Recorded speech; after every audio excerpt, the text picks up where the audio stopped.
यह बहुत महत्वपूर्ण भाग है। झाबुआ में बहुत छोटी छोटी बीमारियों के कारण से समय पर उनको उचित इलाज और मार्गदर्शन के अभाव में अनेकों मौतें हो जाती हैं और हम सब लोगों को यह विषय को ध्यान में ही देखिए मरने के बाद कोई नहीं आता और इसलिए हम जितना बनती कोशिश हम उसे बचा सके प्रयास करना चाहिए।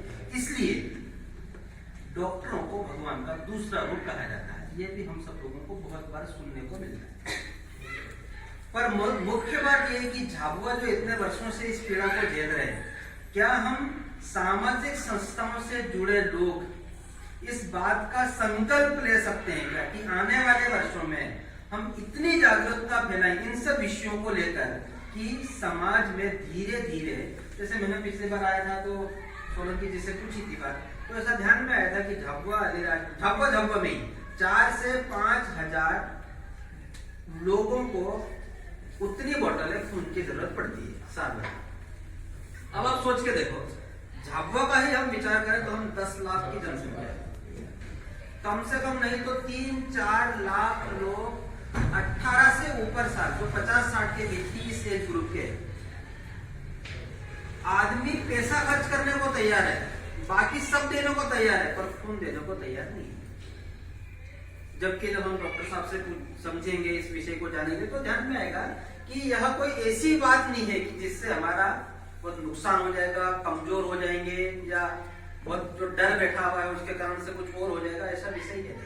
वो हम इस विषय को जानेंगे समझेंगे, पर हम सब मिलकर इस बात को सोचे कि 10 लाख की जनसंख्या के 3-4 लाख युवा होने के बाद में भी हमारे झाबुआ में 4 से 5 हजार बोतल खून की व्यवस्था नहीं होती है और सैकड़ों लोग इसके कारण से हर बार मरते हैं। बहुत बार तो एकदम 2 साल का बच्चा, 10 साल का बच्चा, 25 साल की लड़की, 50 साल का पुरुष, ऐसी जब मौतें होती है वास्तव में वो बहुत दुखदायी होती है कि इस उम्र में छोटी सी कमी के कारण से इस दुनिया से उनको छोड़कर चला जाना पूरे परिवार के लिए वो जीवन भर का दंश दे जाता है।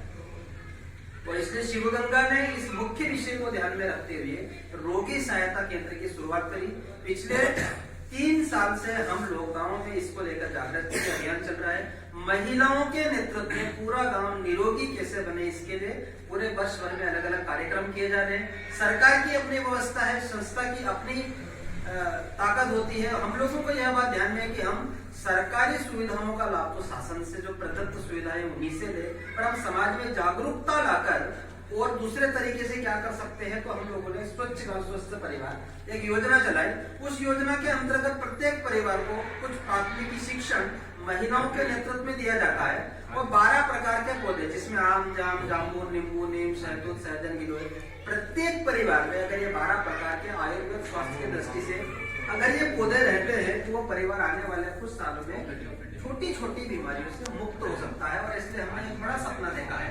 पर मैं वही बात बोल रहा हूँ, ये एक पक्ष है क्योंकि वर्तमान समय में सरकारी सुविधाओं से जो अस्पताल चलते हैं, बहुत एक्सपर्ट विशेषज्ञ डॉक्टर है, सब चीजों की सुविधाएं हैं। और हमको ये ध्यान में है कि झाबुआ का जो गाँव का आदमी है छोटी छोटी बात है, जैसे पंजीयन कहाँ कराना ये पता नहीं है, डरता है। और इसलिए शिवगंगा ने यह विचार किया कि यह जो छोटे छोटे काम है वो हम सरकारी जिला अस्पताल की टीम से बातचीत करके गांव में जो ये भय है, जो अज्ञानता है, उसको दूर करके, क्योंकि झाबुआ में जिस प्रकार के विशेषज्ञ है डॉक्टर सारे विभागों में होगी, कुछ कमी पेशी सब जगह रहती है, डॉक्टरों की कमी हो सकती है और भी कोई बात हो सकती है, पर शिवगंगा ने यह विचार किया कि जो उपलब्ध है उन्हीं से हम संबंध जोड़कर इन चीजों को समझाकर संवेदनशीलता उनको ध्यान में दिलाकर समाज कितनी बड़ी पीड़ाओं से गुजर रहा है यह बात ध्यान में दिलाते हुए शिवगंगा ने इस भूमिका को अदा करने का एक निर्णय लिया। इसलिए गांव से जो आने वाले लोग हैं वो इस केंद्र पर आते हैं।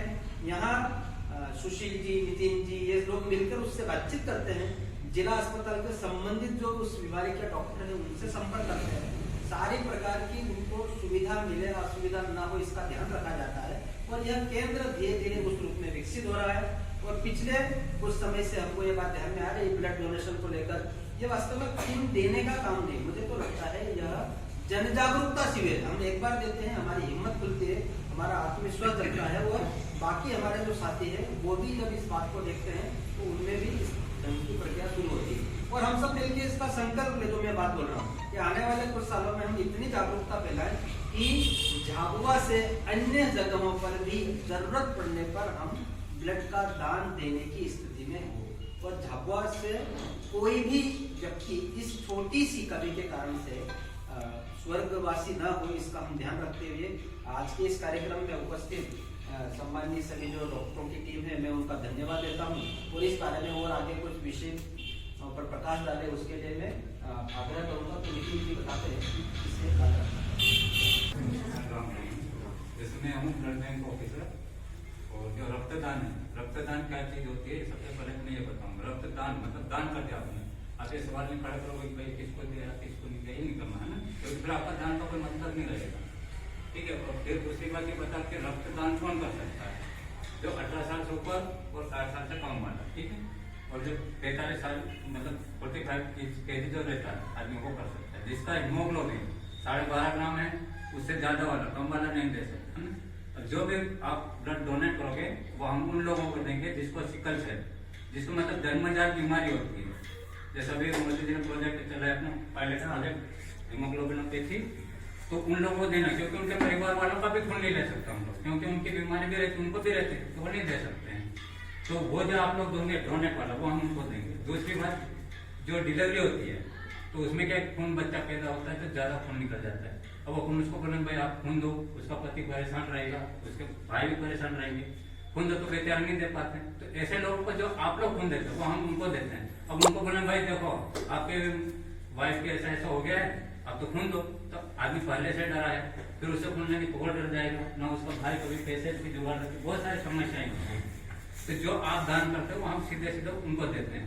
और कभी कभी जैसे खून की कमी हो जाती है, महिला वाले तो जैसे प्रेग्नेंट होती है, उसमें भी क्या बच्चा जब बड़ा होता है पेट में तो उनको भी खून की कमी हो जाती है, तो उनको भी अपनों को ये खून उनको दिया जाता है। दूसरी बात, एक्सीडेंट वालों को दिया जाता है। मान लो किसी का एक्सीडेंट हो गया, अब जैसा अपना उदाहरण के लिए मान लेते कि अपना भाई बंधु का किसी का भी हो गया, फिर उसको बोला अपन दौड़ के आप ला रहे हो अस्पताल में, डॉक्टर को ला रहे हो, बोला आपको खून लाओ, अब आप खून देने रहोगे कि उसे पैसे का अरेंजमेंट भी दो, बहुत सारी समस्याएं रहता है। घर वालों से अपनों को टेंशन रहती है, तो अपन उससे खून देंगे तो उसके साथ भी खतरा हो सकता है। इसलिए मन मतलब वो डर के मारो, खून देने से कुछ बीमारी नहीं होती है ना, तो वो खून अपन डायरेक्ट उनको देते हैं ना।